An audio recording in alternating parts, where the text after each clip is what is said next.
speaker today is Rameez Wajid. Rameez, thank you for coming here.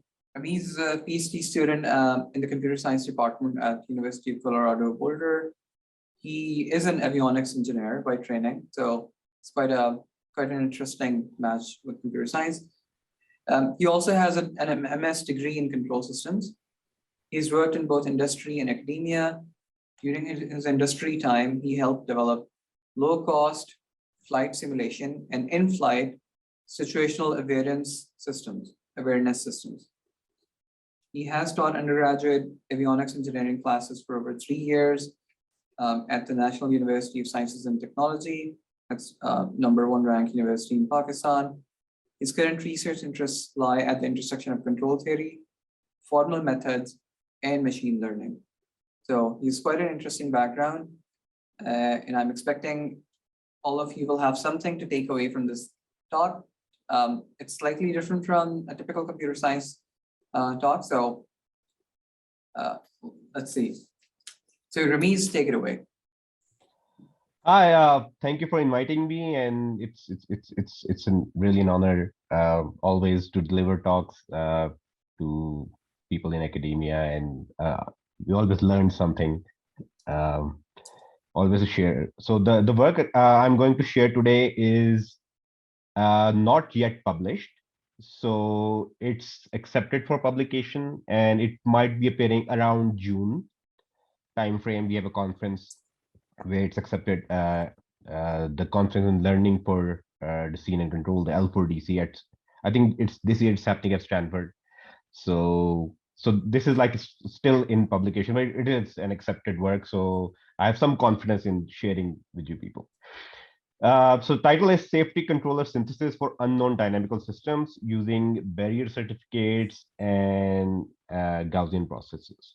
And as Dr. Umar earlier stated that our work here, although we are in the CS department, our work here lies at a very peculiar spot. It's at the intersection of control systems, machine learning, and formal methods. So we try to like combine ideas from these fields to provide some guarantees for autonomous systems. So yeah. So the motivation for this kind of work is that it's very simple kind of motivation. Can we verify simple safety properties for real world autonomous systems? That is like in English, that is a car always stays in its lane, an English statement. A robot never hits a wall. A drone always avoids an area. And so we can, so for real world autonomous systems or for safety critical systems, we would like to avoid these kind of scenarios. So is there a way we can verify these properties? And going on further, can we synthesize controllers for these real world systems so that we always ensure some semblance of safety? Now, this is a difficult question, like how do you define safety? Again, that's the first question comes to mind. And then how you define systems, like real world systems, they don't have simple non-linear dynamical models like the model in front here. So we have these problems now. These are real world challenges. So the first question is, can we even verify or synthesize controllers for these kind of systems? Does the theory exist? So these can be answered in simple ways initially, that what is a safety controller? So when I talk about the safety controller is considered in the sense that I want to prevent the system from reaching a given unsafe set. So it's basically defined as kind of an invariance property. You can call it an invariance property, you can call it a reachability property, that I have some predefined unsafe set, and I don't want my system to enter that unsafe set. So that is how we define a safety controller here. Now, why is it a challenging problem? Number one, we require accurate mathematical models for system dynamics if we want to ensure that these safety rules will not be violated. But the closed form model for many real world systems are either complex or simply not available. And the third and very real problem is that some sort of uncertainty or noise is always involved in real world applications. So these are the challenges which make it a very interesting problem. And due to non-availability of mathematical models, we cannot use existing model-based techniques. So there do exist a lot of model-based techniques in control theory that cater to these kind of problems, but we are handicapped because we cannot use any of them because we don't have a system formulation. So the way this talk would progress from now is that first we'll define our problem mathematically. We'll have a problem for formulation, what we want to do. Then we have three phases. So the first phase comes from machine learning. That is, we use the machine learning technique to learn a representation of a system.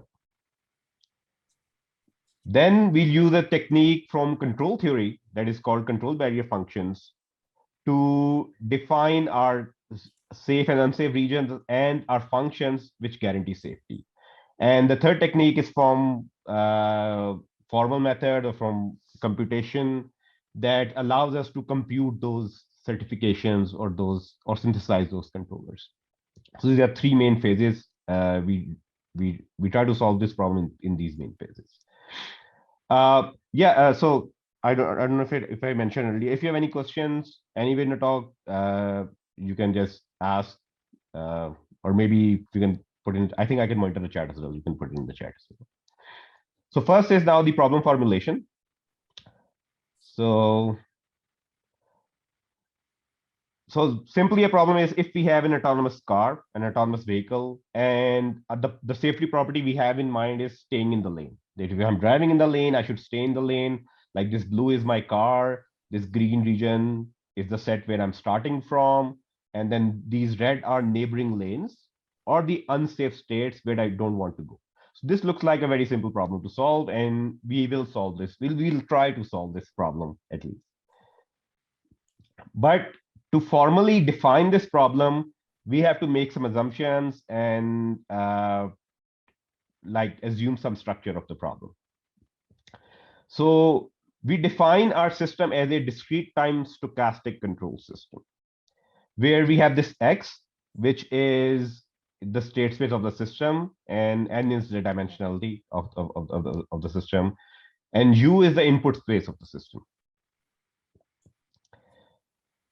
And we have some noise, some semblance of noise coming in, and we assume this noise to be independent sub-Gaussian random sequences. Why sub-Gaussian? So sub-Gaussianity assumption, it is argued in literature that sub-Gaussianity assumption on noise is kind of a mild assumption when compared to the Gaussian assumption which is mostly used. So a sub-Gaussian distribution is kind of a truncated distribution, and hence it gives us a kind of a different distribution than the original Gaussian distribution. But we can use all the nice properties, nice proofs from the original Gaussian distribution. The only thing is it is a milder assumption, and we assume that the variance of our noise is bounded. And then f is our map or the function we want to learn. And we assume that it's a measurable function characterizing the state evolution of the system. And when I say state evolution of the system, it's simply that we can find out what the future state at time t+1 of the system would be if we know that function where we have the current state at time t with the current input given to the state and some noise, some uncertainty coming in. So this is how we define our system. So it's again a discrete time stochastic control system with an X set of states and a U set of inputs and some noise coming in, which is a sub-Gaussian random noise in this case. Rameez, I have a question here. Yeah. So this last statement here, does that mean that you're assuming that you know something about that system F, or? Yeah. So so I'm coming to the assumptions shortly. I think the next slide would be the assumptions.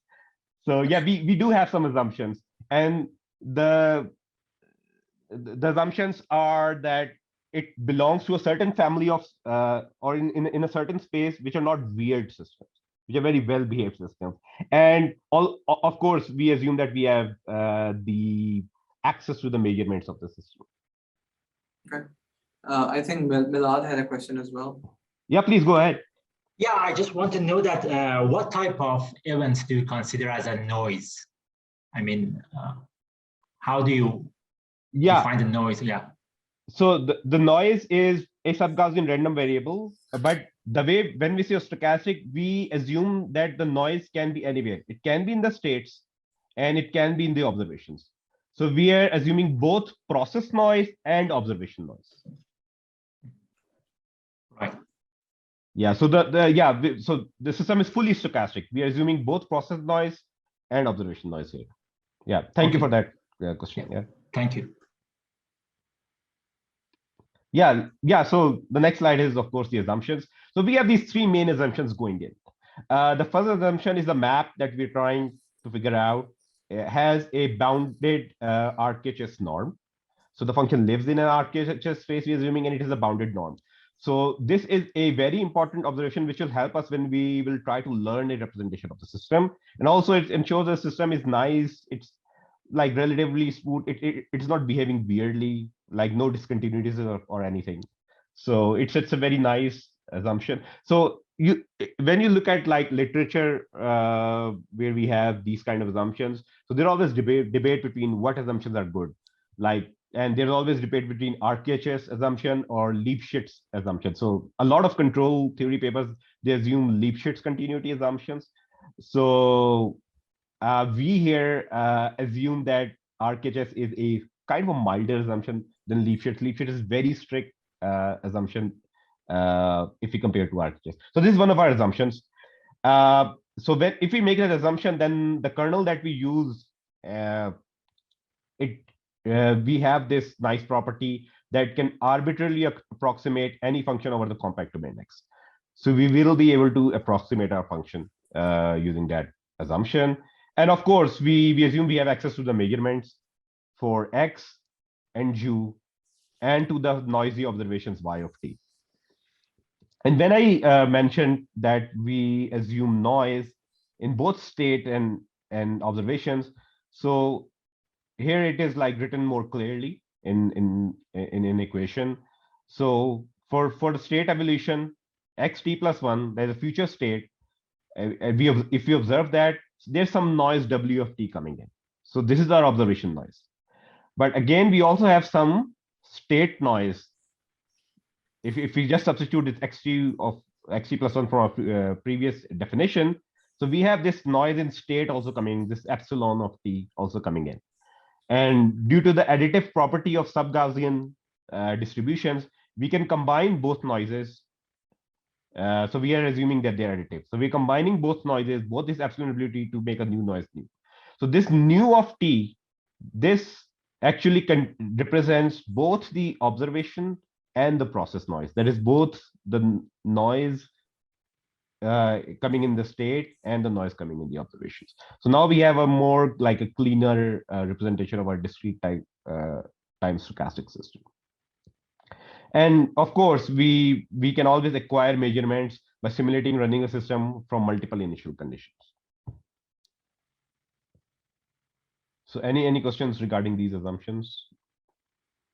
All right, yeah, I'll go ahead. So now, due to those definitions and those assumptions, we can define our problem in a much clearer and formal fashion now. And the problem is, for a discrete time system S, satisfying assumptions stated earlier, an initial set x naught, that is here we're starting from this set, and an unsafe set x of u, which we want to avoid. The problem is to synthesize a controller that provides a lower bound on the probability that the solution process of S starting in x naught does not reach xu within a bounded time horizon. So we want to synthesize the controller. We want to start in x naught. We don't want to reach x of u, and we want to do all of this in a bounded time horizon. This is our main problem definition. Any question regarding this definition of the problem that we have?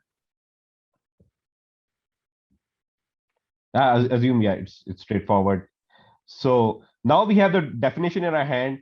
We'll go towards our three building blocks now, our three phases of tackling this problem. So the first is, can we learn a representation? Sorry, is it a question? Okay, so the first is, can we learn a representation for the unknown system? And we'll use the Gaussian processes, which is a Bayesian learning technique. We will use that and see that can we learn a good enough representation or not.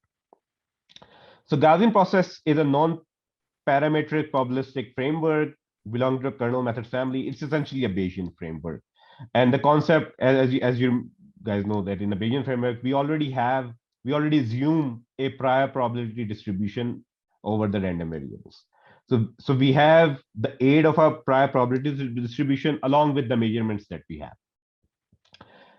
And then we use this process to do the GP regression, which will be used to model our unknown linear function. And the choice of kernel in these learning is largely problem dependent. So normally so these are like two of the most used kernels, the squared exponential and the Matern kernels. So we, in this particular problem, will use this squared exponential kernel, or often known as the RBF kernel, to learn the representation. So what the GP does is that when we say that we are learning a GP approximation, so for an n-dimensional function, the approximation looks like this. So it's kind of a distribution for each dimension of our function, and this is the prior on that we assume in the on the distribution. So we assume a Gaussian prior with a zero mean and with some kernel as the variance. So this is the prior we assume, and then we learn the representation using that prior. And what we're doing is that we're learning this representation for each dimension in our, if it's a three-dimensional function, so we'll have these three of these distributions coming in. If a four-dimensional, so for n-dimensional function, we'll have n of these distributions available to learn. So the prior is this, we are assuming a zero mean. And then we collect, as we assumed earlier, we already have the access to the measurements. We collect these measurements. And we also have the information of the state and the input for those measurements. So we have these information available. We collect these, and then we can learn a Gaussian distribution with the mean and covariance given as under.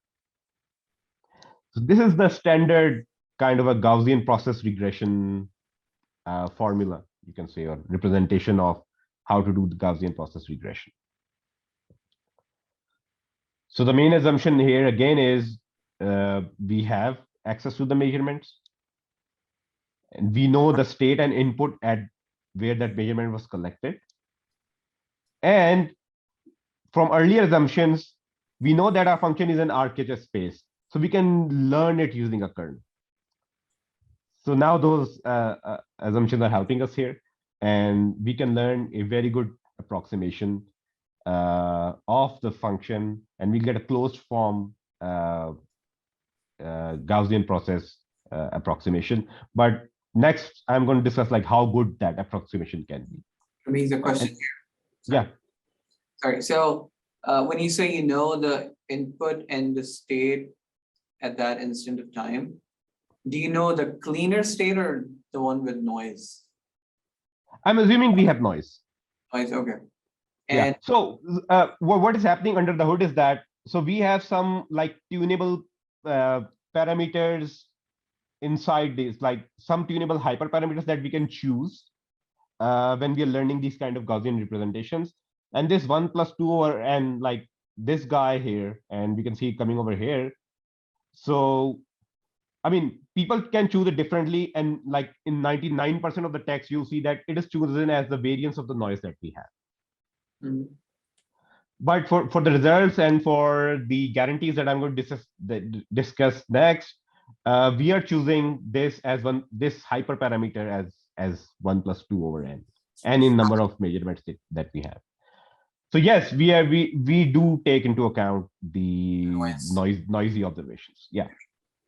Then the second thing is, you mentioned earlier in the assumptions that you're assuming F to be a measurable function, a measurable observation function. Was that right? Yeah. So I'm trying to think, what is the effect of choosing that? Like, if you had not made that choice, how would it affect here? Yeah. So when we say, so it's kind of like, so that assumption, like the detailed assumption is we are assuming that F is some kind of a measurable space, right? A mathematical measurable space. So that allows us that we can have measurements for F. I see. Right. It's just coming from some real analysis assumptions. Yeah. Okay. So here for the posterior distribution, we learn a mean and a variance. So in the prior, we only had a zero mean and the kernel as variance, but now using the data we had, we learned a new mean and a new variance, and we have a new distribution that describes our unknown function. But how good is our regression? Like, do we have any guarantees that the regression is good enough? And thankfully, yes. So there exists a lot of literature in machine learning, especially in the literature that deal with like multi-arm bandits. So they use a lot of like Gaussian process regression, and there exists an upper confidence bound on the Gaussian process regression that we learned. That is, for a learned GP, like if you have n training points, you can always have this confidence of 1 minus delta to the power n. And this confidence hold true, where the f of x we learn is actually mu of x, plus we have a d. And this d is the worst case deviation from the mean. That is how far away we can get from the mean. And the d is defined as beta of j and rho of j, and j is for that dimension we are talking, the particular dimension we're talking about. We already know the rho, we already computed the rho. The beta of j is a function, is a variable that is defined as such, right? And to make it worst case, the rho we take is the maximum of the rho that we have, right? So we're taking the maximum deviation and we're multiplying it with this factor beta of j. And so the interesting thing about this result is that it contains this term alpha of j. This term is an information theoretic term which can not always be calculated directly. So this is like a caveat here, that we have this information theoretic term coming in our guarantee, which cannot be calculated directly. But there are ways, like people do some sampling techniques to estimate beta, but there's no direct way of calculation. Again, this is not my result. This is result taken from literature. And at the end, I'll list all the references, the main references where the results are coming from. And this delta is our is the one that is contributing to our confidence here. So when we're learning GPE, we can always have a bound on the error, like how bad or how good we are learning the GPE. And there always exists a bound. So we can always guarantee that we are within a certain bound when we are learning this representation. So this is an added benefit of using Gaussian process regression for these kind of problems. Not all machine learning tools give you these kind of bounds or these kind of guarantees. So first we defined our problem. Then the main challenge was that we had an unknown function, an unknown system. We have now learned that unknown system.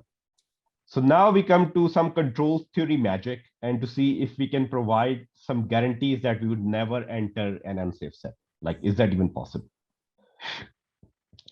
So the theory of control barrier functions is not new, but relatively new. It was like, it came out in like around 15, 16 years ago by Stephen. So the theory was invented by Stephen Prajna, and he theorized this concept of control barrier functions. And the concept is very simple, that you have this green set x naught, which is a starting point for your system, and you have an unsafe set x of u where you don't want to go, and both your sets are living in your domain x.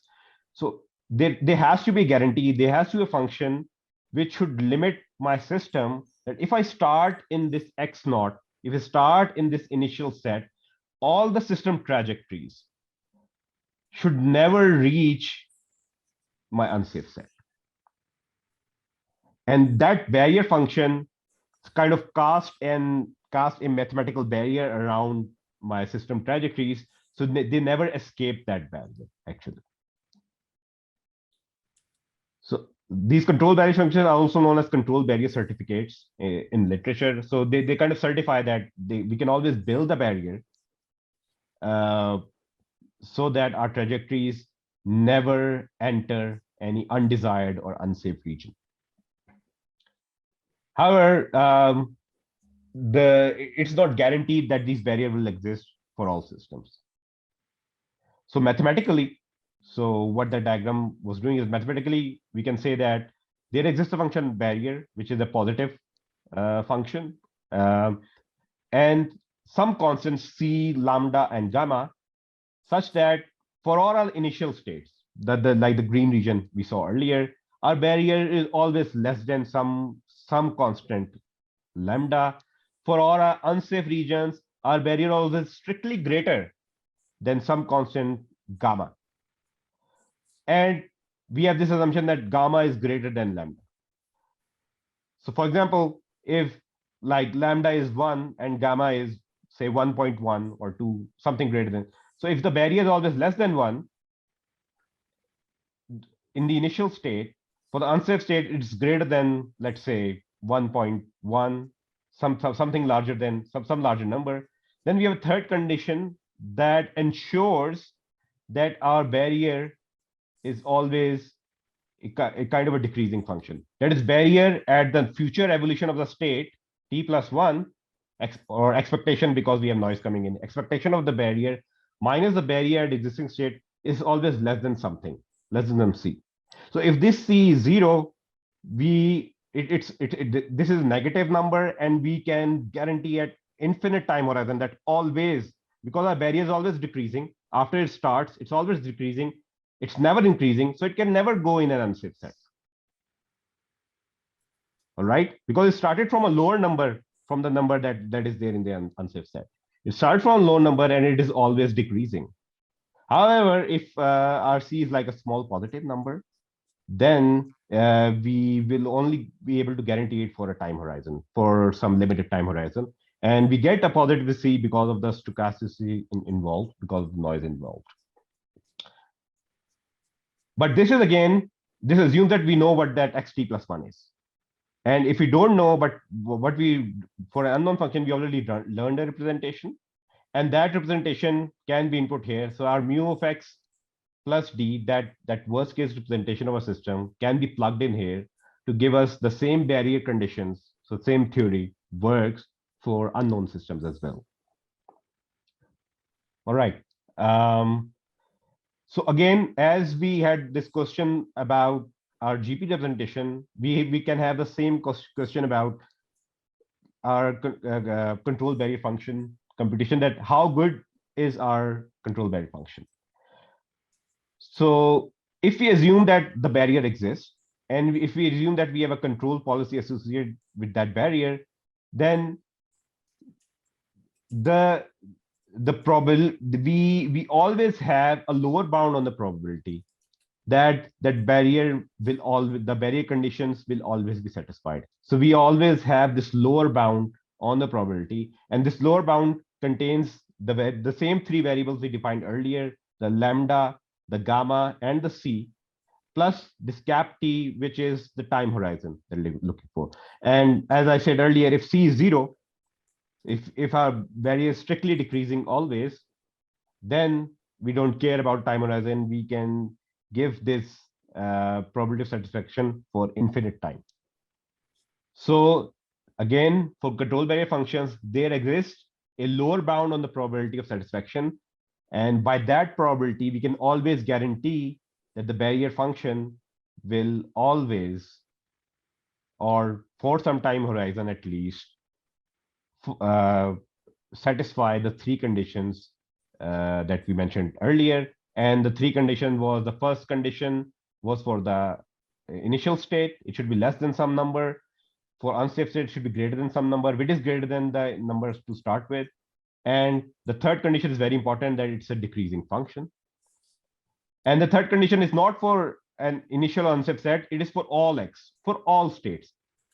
So we are not like restricting the third condition. The third condition exists for all states. So now we learned a Gaussian process with system representation using the Gaussian process with a guarantee, with a upper bound on the error.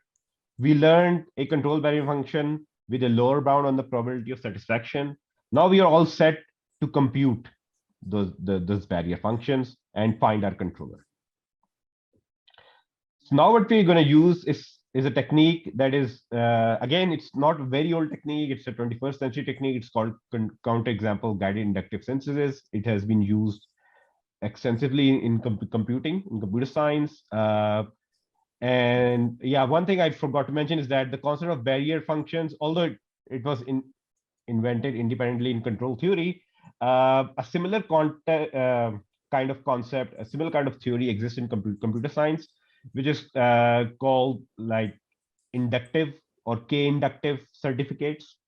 So they're like very similar to, or k-step inductive certificates. They're very similar to control barrier functions.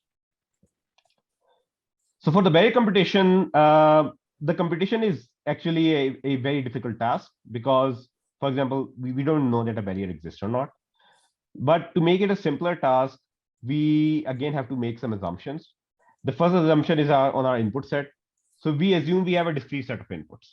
So when we are looking for a barrier, we assume discrete set of inputs, which is a simpler assumption than assuming a continuous input set, and that can like make things intractable. The problem can actually blow up. So this is a simplifying assumption in our case. We employ the CEGIS framework to calculate that barrier. We'll discuss this just in a minute. And then we also need some feasibility conditions. And that's where the theory from formal methods of first order logic comes in to our rescue. So what is a feasibility condition?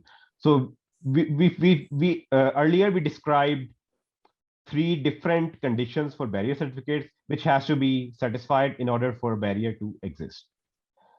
And now we can build our feasibility expression using the same 3 conditions. So this is what our feasibility expression looks like. So we assume there exists a barrier function, and we have the same constants c, gamma, and lambda coming in, where lambda is greater than where gamma is greater than lambda. And we want this expression to hold if a true barrier function exists. And what is that expression says? It's the same conditions written in a formal logic manner. That is, for all, so we have all these conjunctions coming in and one disjunction over the input set. So for all x in our initial set, our barrier should be less than lambda, first condition. This was our first condition. This was our second condition. A barrier should be greater than gamma for all x in the unsafe set. And for all x in the domain, everywhere, there should exist at least one control action. That's where the disjunction comes in. And that's where we have this advantage of considering a discrete time or a discrete set of inputs. So they should at least exist at least one input, one u in our discrete set, that for all d in d, and d was our like worst case deviations from our mean that we're learning, that the third condition, this was the third condition of barrier, that the evolution of barrier or the barrier should be a decreasing function. This should hold. So we need at least one input in our discrete input set, and all that should satisfy all these conditions.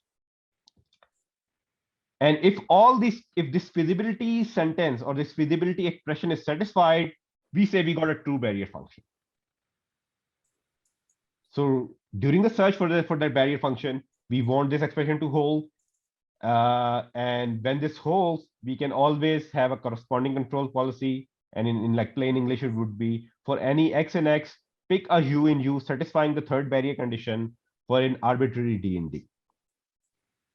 Now, how does this algorithm work? How can we like compute this barrier function? So this is the CEGIS framework. So this is the algorithm. So we sample some x from x. We define a set x. So we can randomly sample finite or uniformly sample finite data samples in x.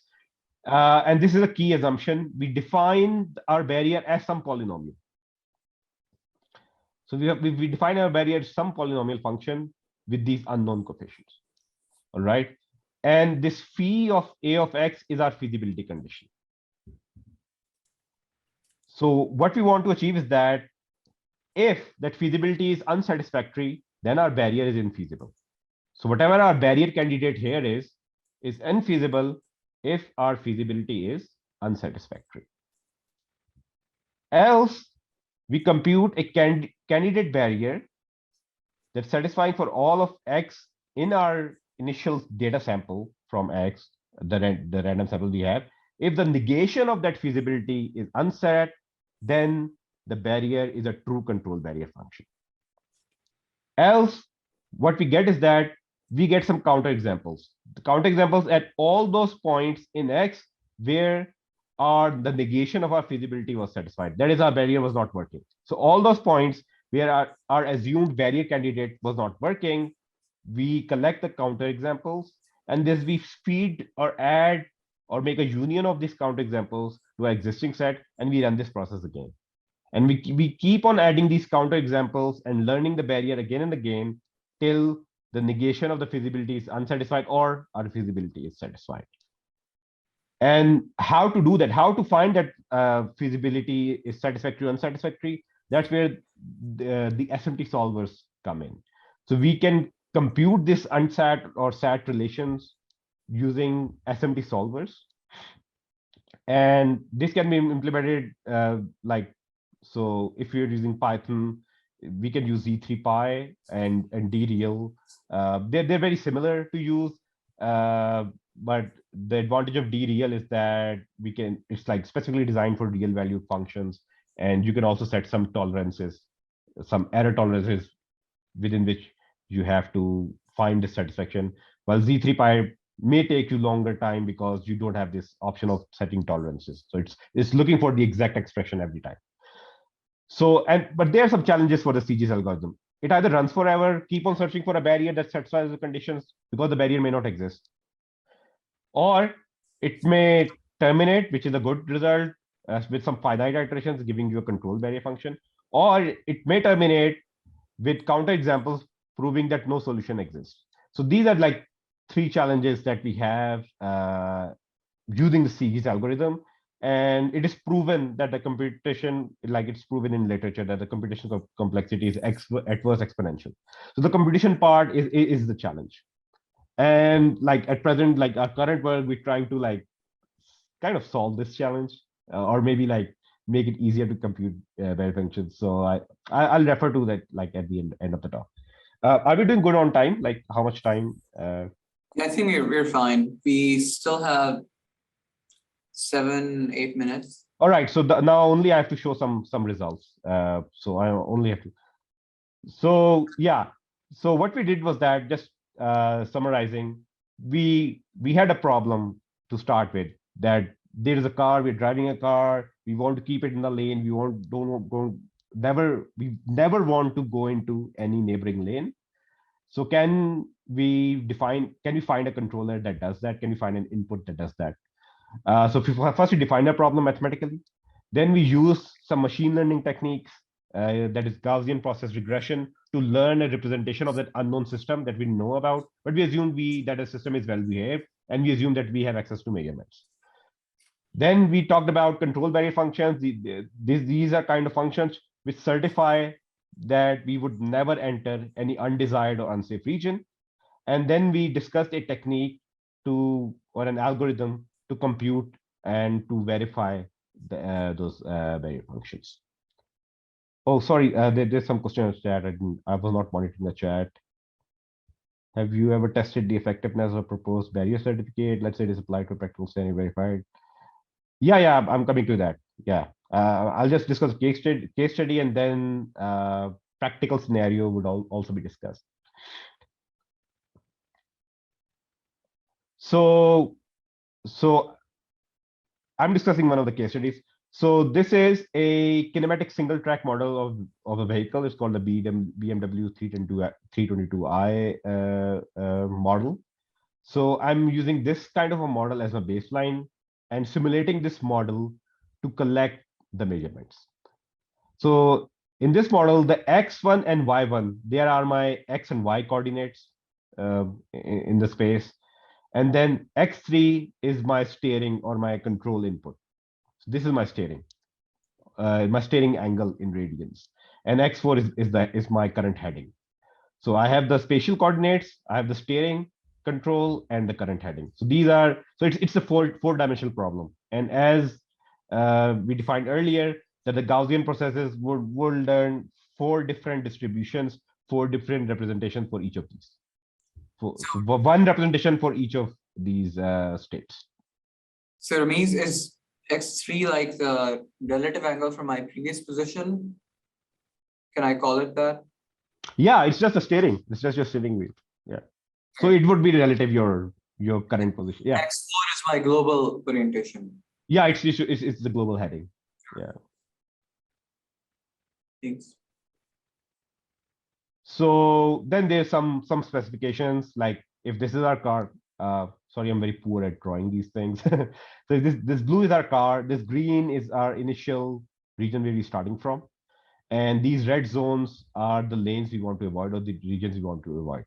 So we define a state space, we define a safe. So again, this is x1, this is x2, x3, and x4. So for all 4 dimensions, we're defining some specifications. All right. And my inputs, that my steering wheel is between these. So I have, as assumed earlier, I'm defining my input as a discrete set. So I only have 3 inputs, like little bit steer to the left, a steer to the little bit steer to the right, like a half a steer, or do not steer at all. So that's how we can like interpret these set of inputs. And I have the 2 unsafe regions. So my car is desired to stay in this region for a bounded time horizon. So we don't have any input for translation. You're not considering it? Like translation means like you're not considering that input, the forward movement. Oh, so we're keeping it fixed. So we have some throttle, and we're keeping it fixed. So we have some velocity. We have a fixed velocity. The v is fixed. So in this case, the v was fixed at I think 10 meter per second. So we have some forward velocity going in, but it's fixed. We're assuming the throttle is fixed. Yeah, we're not assuming any acceleration at this point. Right. So we ran the CEGIS algorithm, and these are like kind of we learned a representation. We did all of those things we promised, and these are the kind of results. So let me interpret the results. This is a simple trajectory of the vehicle over multiple realizations. So we ran it multiple times, and this was our like, I think, yeah, I remember there were 100 realizations. So these are 100 different realizations, and you see all 100 realizations are within our unsafe region. But again, this is for a bounded time horizon. And the time horizon here is 4 seconds. So for a 4-second bounded time horizon, we could guarantee that even a stochastic, a very noisy system with an unknown system, which we learned, whose representation we learned using Gaussian processes, and we can learn a barrier certificate which guarantees that we always stays. And the control policy, interestingly, that we learned for this vehicle was a zero control policy, that do nothing, just keep on driving straight. So yeah, this was a very interesting result. And the plots on the right, so they are plots for our 3rd barrier condition. So the plots are starting from, so the yellow line is 0, and then we're going all negative. So this is an entire negative scale. So these plots signify that our barrier was always decreasing with respect to some c, and the c that we'll calculate was a positive value. Hence, we have this this bounded horizon. And the final probability of satisfaction we computed was 0.95. Like it's a 95% probability that these results will always hold true. So these were the results. Now, like people at this point, people often ask like what the barrier function looks like. So it was a 4-degree large polynomial with a lot of coefficients. So yeah, I haven't like put the entire large polynomial here, but we were able to find a function and we were able to find a control policy, and this helps. And so this was just one of the case studies, and we have like implement this other case studies as well in our paper, like a simple temperature control problem for a room we want the temperature to be always in the safe zone. Temperature control problem for multiple connected rooms. We always want the temperature in all the rooms to be in a safe zone, and we were able to achieve very similar results. But there are still some limitations, and there's still some ways we can improve this. First is that we can always use some more complex LTL properties rather than just assuming a safety property. And we can see that this would work in that scenario. And then also, instead of learning a GP for a function and then learning a barrier, so that two-phase computation that we're doing, currently we are looking at doing a single-phase computation using constrained Gaussian processes, in which we can actually introduce the constraints in the learning process, and we can learn the barriers directly instead of learning the system representation first and then learning the barrier. So this is currently what we are working on. And in the future, we want to utilize some concepts from transfer learning medium, that if we learn a system in a certain kind of scenario, would the same representation would work in a entirely different or slightly different kind of scenario with a little bit of learning? Can we adapt to those scenarios? So these are like the 4 main references. This is like a earlier paper from our lab, which discusses the CEGIS framework and the implementation of that. This is a paper from Steven Prajna, which actually details how the barrier certificates work and how they work for both continuous and discrete time systems.